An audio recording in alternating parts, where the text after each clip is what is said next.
What's up, family? It's your girl Jetty from Word Revolution. Um, God, there's so much going on right now in the world, and so many people put their confidence in so much, and we think that we can go along with our daily lives, and that we can live like the Gentiles and live amongst them, do what they do, think what they think, participate in what they participate in, love what they love, and we think that we can still have favor. We think that we're still protected because God knows my heart, we say, right? And we think that we can avoid being called out because we think that we can create like an alternative obedience, right? Anybody that reads scripture and reads prophecy about the end times, and for the record, I'm not here to debate who the chosen are, who Israel is, who the Most High is, what his name is, blah, blah, blah. I'm not here for that. I'm here for Israel. I'm here for those who know who we are. You know who you are.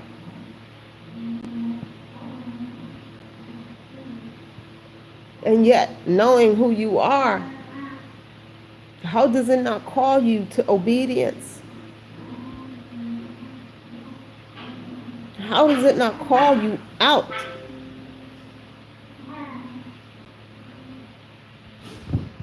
I had this discussion with a friend on Facebook who was defending voting.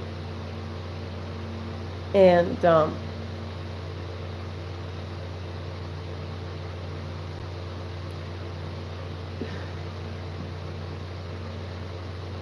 you know, he's a believer. He loves the Most High and things, and he's a very do-gooder type, you know. He's a really generous, kind brother, sensible. And he's counting on his sensibleness, his kindness, his generosity to be his protection in what's coming.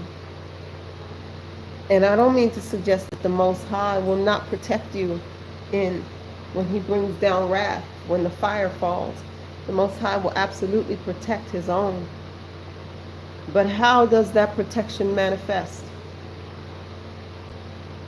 It manifests by him saying, step away from them. I'm sending the fire.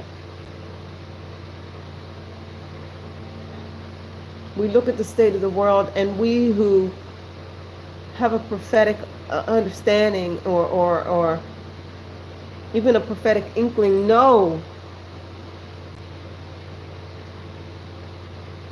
we know that the Most High is moving according to his word to bring these nations down by their own hand. They're just devouring themselves and one another, and their cruelty intensifies as they do it. Excuse me, I gotta get my charger.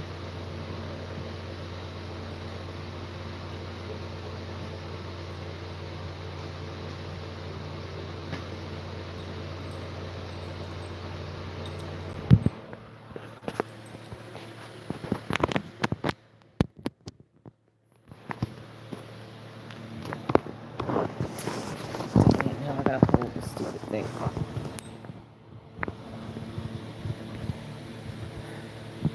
The intensity at which they are multiplying their wickedness upon this earth is mind-blowing. And yet, we don't feel called out. We think we can sit next to them, work with them. You know, we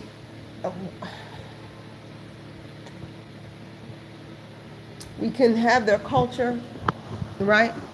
We can celebrate their football games and basketball teams. We wear the jerseys for the basketball teams, and we rep this brand and that brand, and we run and we cast our ballot in the voting, and we do all of these things. And then we say we're the righteous, and we're Yah's chosen, and we're Yah's people. And we expect that we can pull out scriptures where Yah promises to protect us in the day of calamity. But how can Yah tell the difference between you and the heathens and the non-believers and the wicked? How?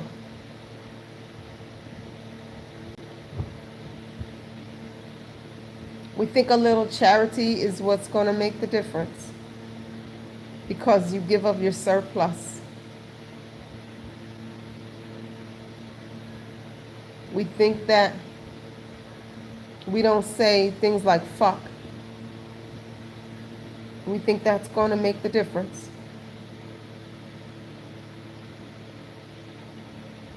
You're lost, Israel. You're lost. You look to them for everything.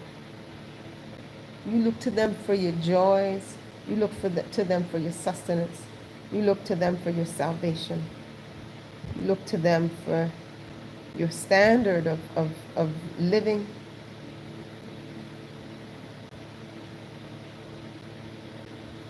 You're lost. Can you not see what's coming? And some of you see it coming, but you think it doesn't apply to you because you're a nice person or something, or because you can recite scriptures, or because you go to church on Sunday and you dress nice, or whatever. I don't know. What has to happen for you to understand that the Most High is calling His chosen out in every way, in every way.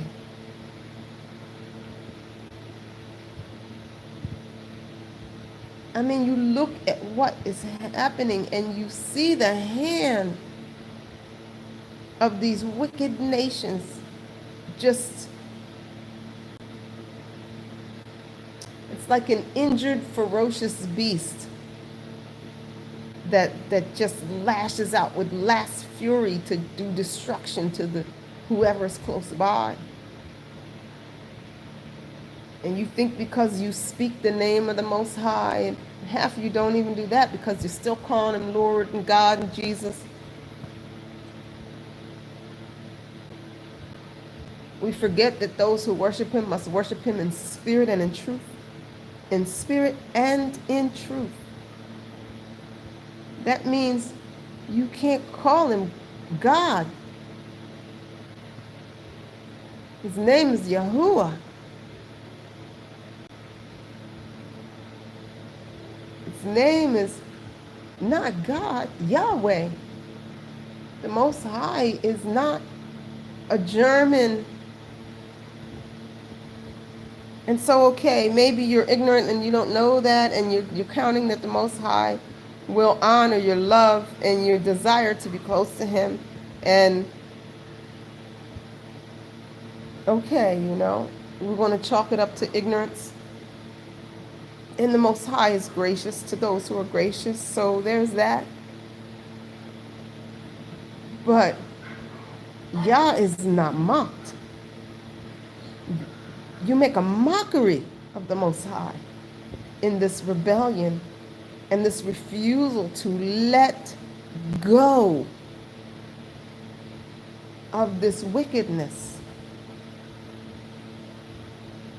You got every reason in the whole wide world why it's okay to wear an Eagles jersey. And you know good and God's sight well, that is an institution of modern day slavery. You know it is. You know that the team owners are making hand over fist over hand over fist. And that those players are slaves. You know it. You know that the person working at that concession stand that sells you that $20 hot dog, that they got to work 3-4 hours to be able to afford one of them hot dogs. But you don't feel nothing about giving up that $20. You think it's okay. You don't feel nothing about that. Y'all ran and y'all voted, and you use this excuse that the ancestors died for you to vote and it's your responsibility and blah, blah, blah.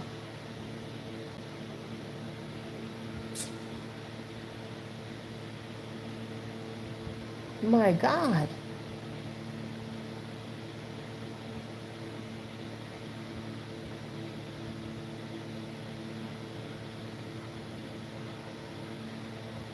I can't say enough. Get out. Get your mind out. Get your ideals and your moral code out. These lies. One of the biggest lies that is perpetuated about the Most High is this silly notion that he loves everybody and we're supposed to love everybody. And like this like we're supposed to like, and that loving everybody means that we don't stand in correction. And so instead of understanding that loving my neighbor or loving my enemy or loving myself means to hold a standard whereby you don't go to the gay person's wedding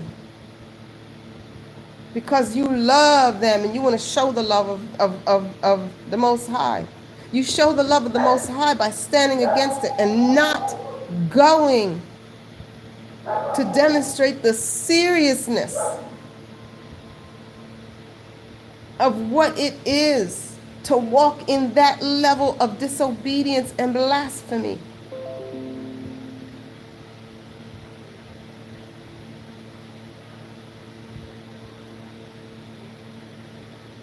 And the Most High doesn't call us to be cruel, which I sometimes get caught in that. I can be so cruel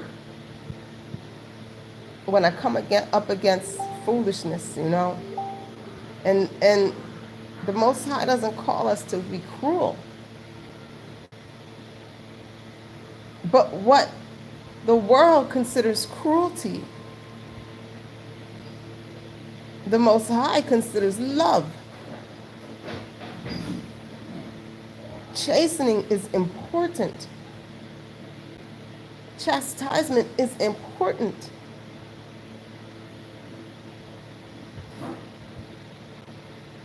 So few truly seek after the Most High and put absolutely everything on the line.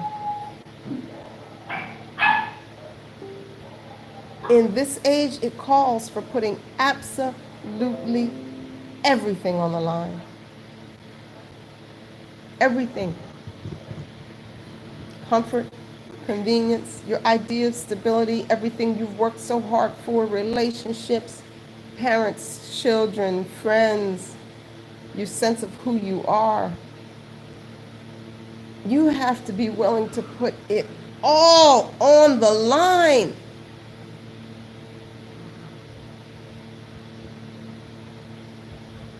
But we're not. We're looking for these comfortable, convenient ways to continue in what we've been doing And just because we want to be in team, we serve the Most High, we think that the desire to be on the team is enough to buy our place there and enough to protect us.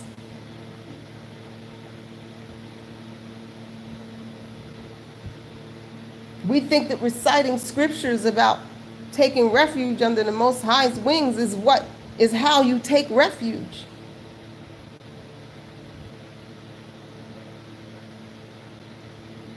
You know, you standing in a group and they're playing with fire, and then the fire catches and it's burning up the grass that you're standing on. And instead of get up off the burning grass, you want to stand on the burning grass and claim that you don't have to move because the Most High said that He will protect you from the fire. And the Most High said, I did protect you from the fire. I told you don't play with fire. I told you leave them friends alone because they play with fire.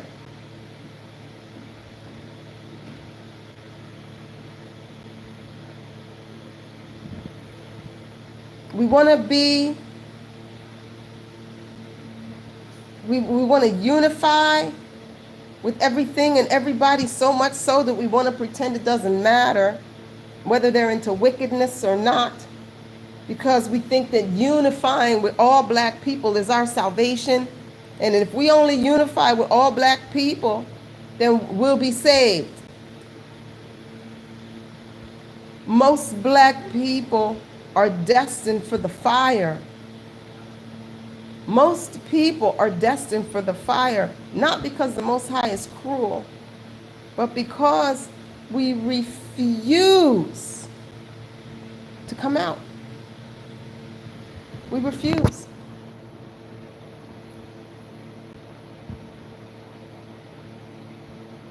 We refuse.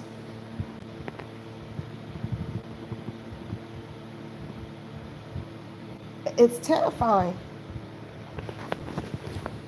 It's terrifying. I look at the suffering and I say, oh God, when will you come? When will you come? Lord Most High, when will you come and wrap this game up? And then I think of the numbers of the lives that will be lost. And I say, okay, help me to endure a little bit longer so that any who might be saved have that chance.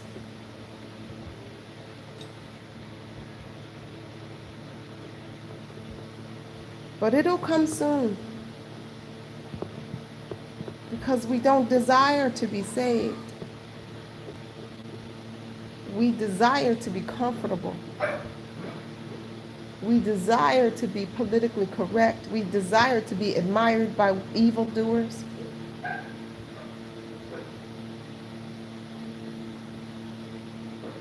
We want people to think more of us. Girls, somebody turn on the porch light and shut them dogs up.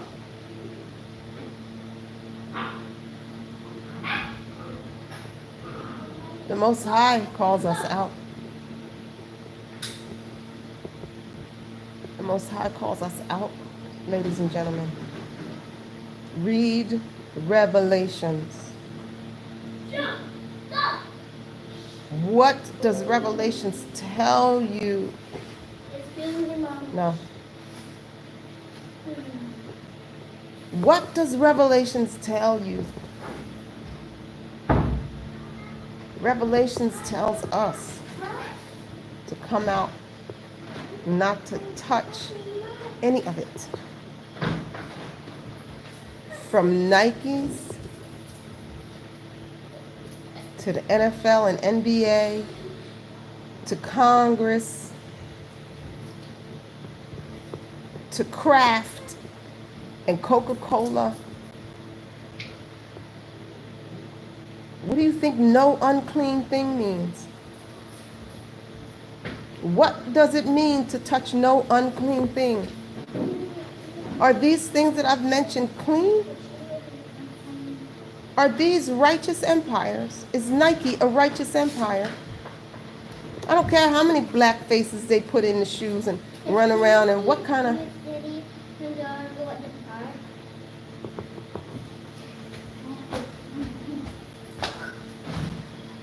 I don't care what kind of face they paint on it. Where are your shoes? Zar, what are you doing? Where are your shoes?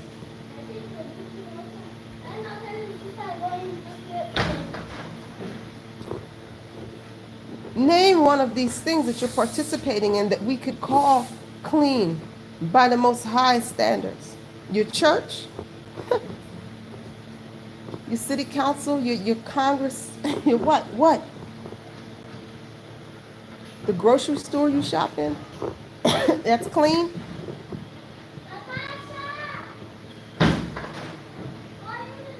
You know they're pumping poison into you by the masses. Is your doctor? Is the American Medical Association clean? Is that a clean entity? Or is it an unclean entity?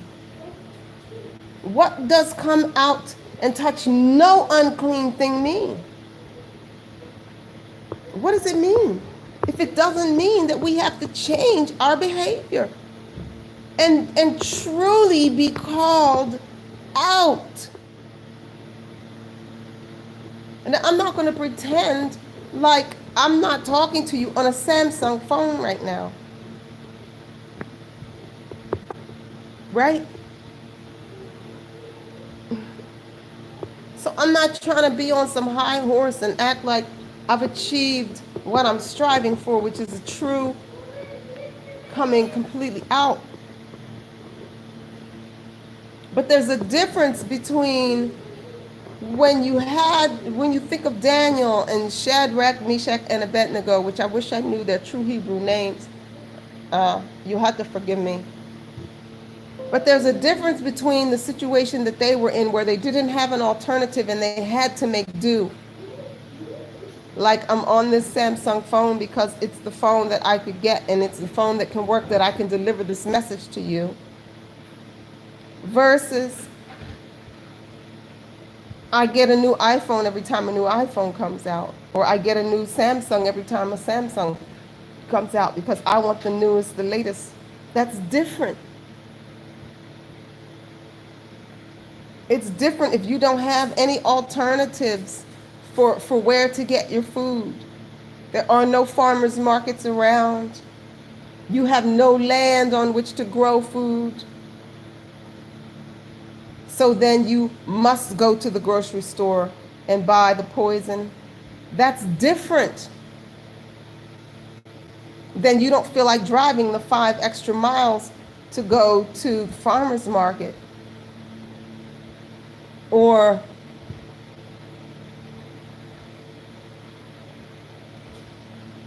you don't like this other brand, this little alternative brand, because whatever reason, you like Kraft and you like Doritos and you like Nikes. You're not in a situation where you don't have alternatives to a lot of what you are participating in. You have alternatives. Listen, probably 80% of the wickedness that we participate in, we don't need alternatives because we don't need that shit to begin with. You don't need the Philadelphia Eagles sweatshirt. I'm Philly born. So I get it, right? You want to rep your town. You better learn how to rep your nation, your true nation. Y'all playing games, Israel. You're playing games with your soul. And when the wailing and the gnashing of the teeth, which I don't understand why you're not wailing. Do you know that there is a story in the Word? The scriptures tell of a story where the Most High gave the angel an assignment and said, go down into the land. And everyone who is wailing and crying out for the state of the city and the state of the people, Mark them. Everyone who is wailing and crying out, mark them. And the angel went and he marked them. And he came back and he said, I did it. And the Most High said, go and kill everyone else. Everyone else. How are you going day to day and you are not absolutely consumed with dread and prayer and crying out and fasting? How are you going through your day looking at the wickedness of these times and it doesn't disturb you and bother you? I have people that often say to me, they think I waste so much time on Facebook in discussing all this, like they wonder what I'm building, what I'm doing, what I'm accomplishing. Like, what could be more important than calling people out from the wickedness that will cause 1,000 deaths? What could be more, what better use have I of my time than to share alternatives to these wicked empires that we support for fun, for entertainment, for the approval of whoever's watching on Facebook, for our own sense of I don't know. I just don't even know. For our opinions. What could be a more useful way for me to spend my time? The Most High made provision so that I can literally spend every waking minute wailing and crying out and calling out and casting down lies and getting in these hard conversations and saying, wait, people, you believe this because the oppressor and the enemy has tricked you. You are deceived. What could be a more useful way for me to spend my time than to cry out, you are deceived, you are drinking of death? But people think that I should be spending that time creating a business so that I can have more money, so that I can look fancier in the videos, I guess.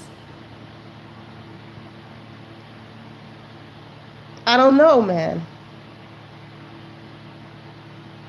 Do you not hear the call to disengage? What do you think it is to sacrifice your children to these wicked idols and demons who call themselves God? What do you think that means if you don't think that sending your children to these schools is that? What do you think it means? You send your children day after day after day, year after year after year, and you reward them for their ability to conform to it. And you think that you haven't sold your children to Satan when you know, if we just speak of America, when you know there is nothing about that system that is designed for the purification, the strengthening, or the salvation of your soul, you know there's nothing about it that is designed for that. And yet, for what reason do you send your children? You go to work at these jobs.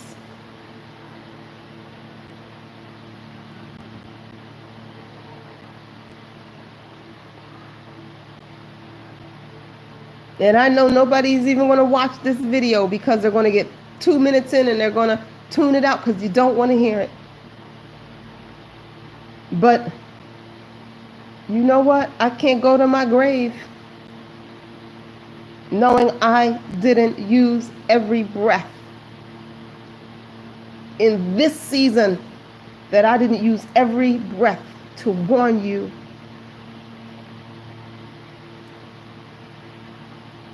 Know the difference between something that you don't have a choice but to participate in versus making choice after choice after choice after choice to uphold that which is evil.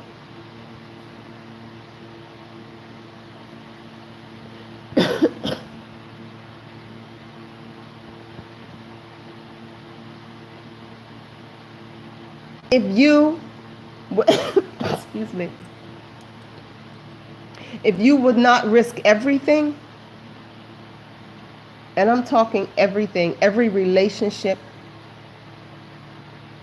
every material benefit, every comfort and luxury, if you would not risk all of it to be found righteous, you're playing a game with your soul. You're playing a game with your soul.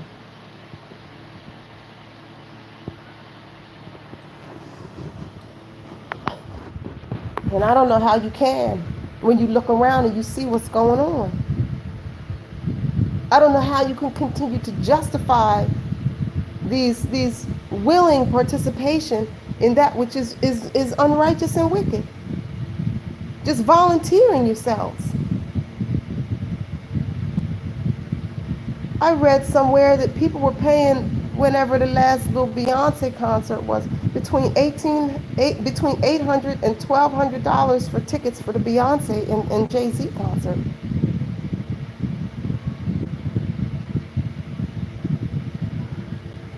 What could the Most High ask of you that he could get $800 from you to do?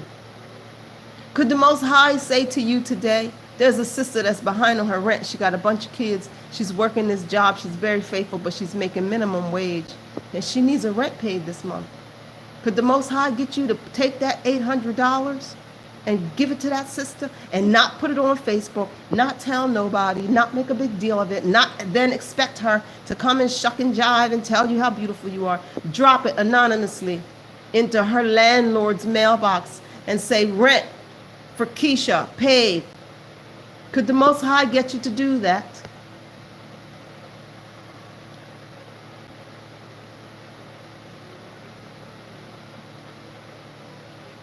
Could the Most High get you to sell your Mercedes-Benz and ride a bike and take that money and invest it into a teacher and say to her, listen, we need to get our children out of these wicked schools. Take this money that I sold my Benz. Take this. I hope it carries you for however long it carries you. But please be available and teach our children. Could the Most High get you to do that?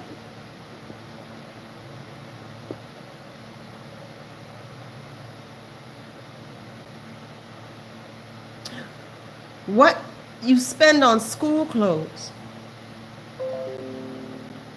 if you took that and gave it to a teacher,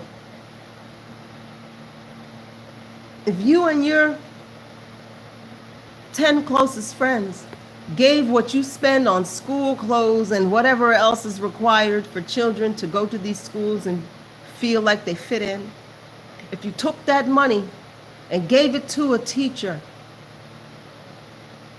and said, please teach our children, and you sent the children to her house in that same stuff they've been wearing all summer, and maybe you bought a little couple sweatpants and a little couple jeans from a thrift store somewhere, something they could wear when it got cold, if it gets cold where you are.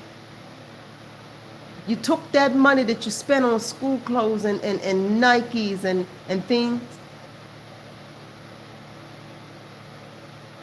but you won't do that.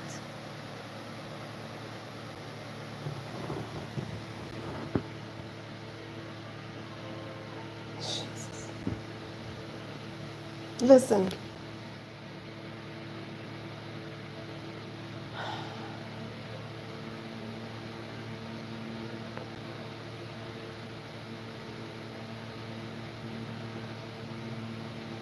I don't pretend to have some connection with the Most High that you don't have?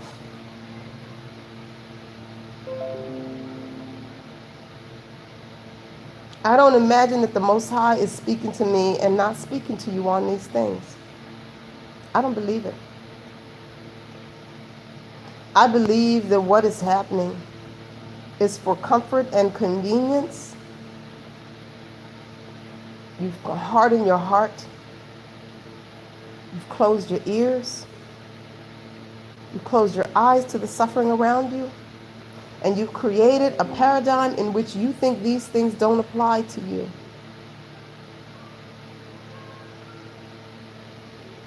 I'm here to tell you, Israel, a remnant is a remnant.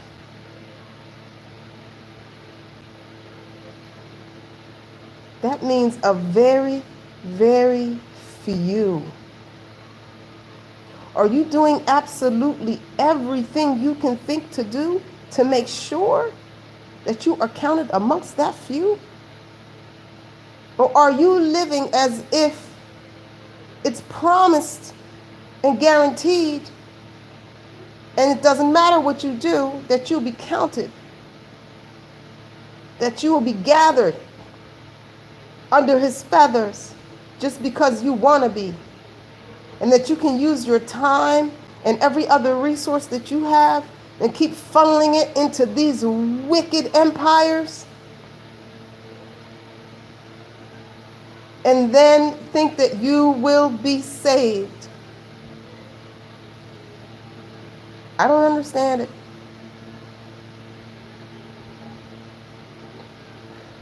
I'll not go to my grave without having warned you.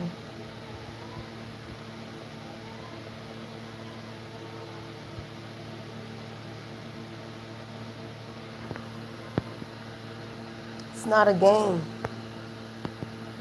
It is not a game. What does it mean to build up the waste places? What does that mean? That means that you've got to be called to places that are not luxurious and build them. Build them up. That's what it means. It doesn't mean to sit in your comfortable situation and pray for them. Oh, Lord, please send somebody. Look at Yah's chosen and those whom he favors.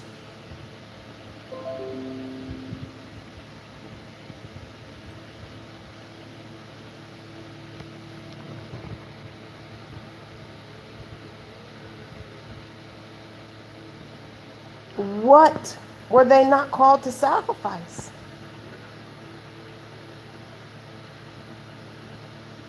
And the beautiful thing about the Most High is a lot of times these things you'll sacrifice, you place them on the altar and you say, Lord, have it. Forgive me for saying Lord, because I know that that's a pagan word for Yahuwah. You say Yahuwah.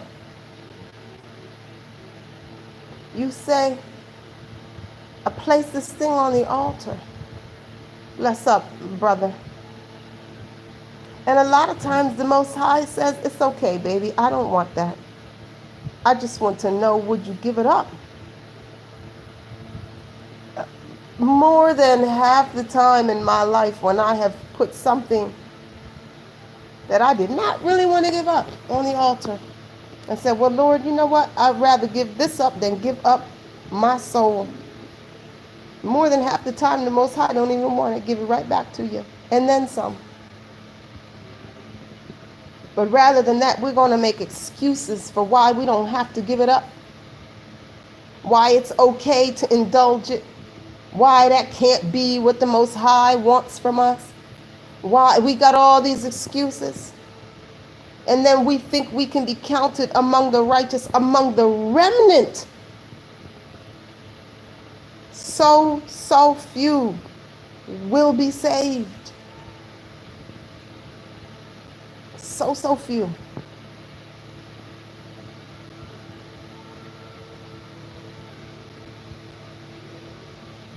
I don't know. I'm sorry. I know this is like a downer, and I'm always like, I'm not cheerful and I'm whatever. But it should be music to your ears if you seek after righteousness.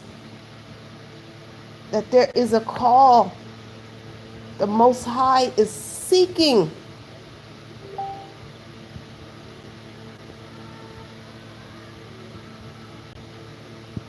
He's seeking. Who can I use? Who can I send? Who can I bless? Who can I protect? Who will be the remnant?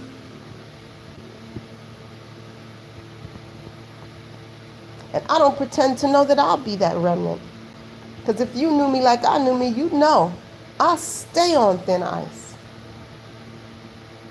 Man, my attitude stinks half the time. I'm so pissed off about everything all the time. The Most High didn't call me to be that pissed off. Said, I told you to deliver the message. I didn't tell you to call the people trifling ass dogs. I told you to tell them to get up, but I didn't tell you to call them names while you was at it. Like, this is my struggle, right? I'm like every day repenting, every night repenting, like, oh dear Father, please forgive me again.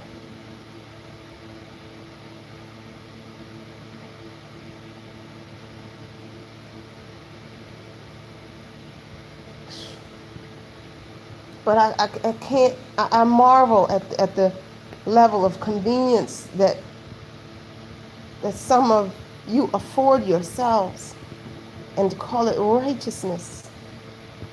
These lives of utter convenience. I mean, when you look at the 3 Hebrew boys and Daniel, they were in Babylon, they were in the thing, they were like caught up in it, right? They're working for the government, basically, right? They're working for the government. But you could tell the difference between them and their Babylonian counterparts and the other nations who had been conquered and their counterparts. You could tell the difference between them. They didn't even eat the same stuff them people ate. And when they called and said, hey, it's the national anthem or it's voting season or whatever, everybody come participate in this thing, they said, no, sir. No, sir. No, we won't.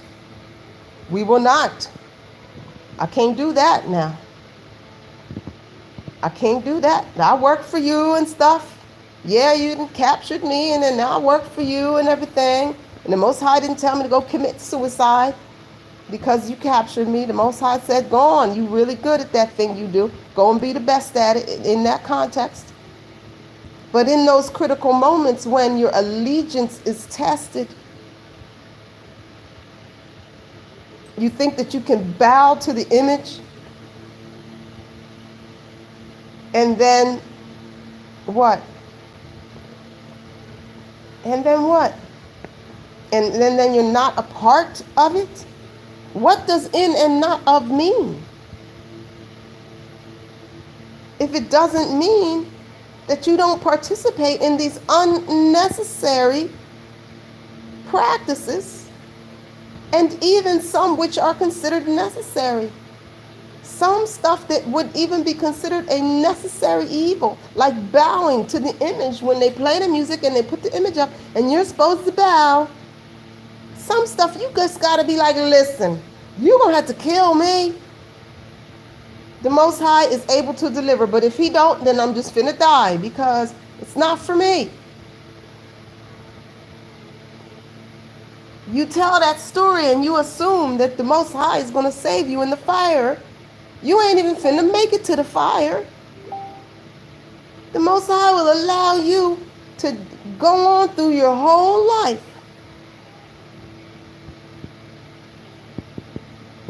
pretending. Because the Most High is not like the enemy. The Most High will not force you into righteousness. You have to choose it. You have to fight for it. But it ain't no fight in you. The only time the fight in you comes up is when you're defending these decisions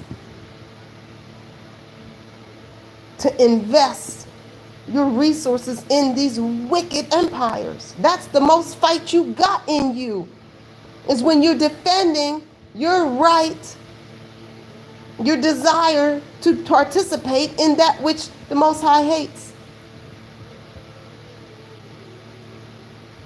What are your top favorite brands?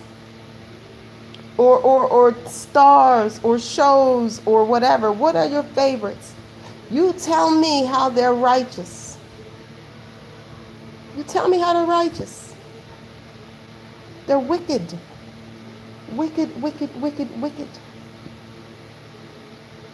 And rather than fight like hell to get out and away from them, you'll fight like hell for your right to be with them.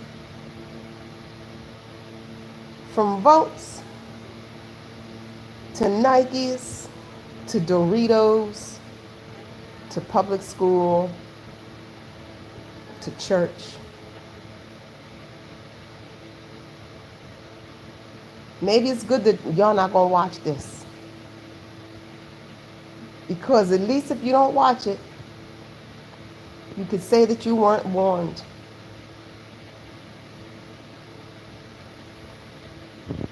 I pray that the Most High will speak to the hearts of His children, and that you will be convicted unto righteousness. And I pray that I do not slip, and that when I do, that I will call on a spirit of repentance, true repentance, to overcome me.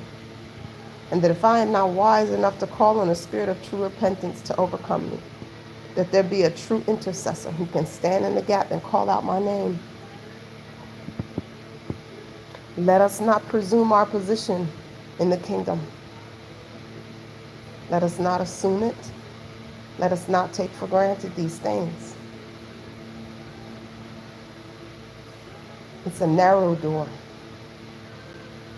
It's a narrow door, people. You got to squeeze to get in.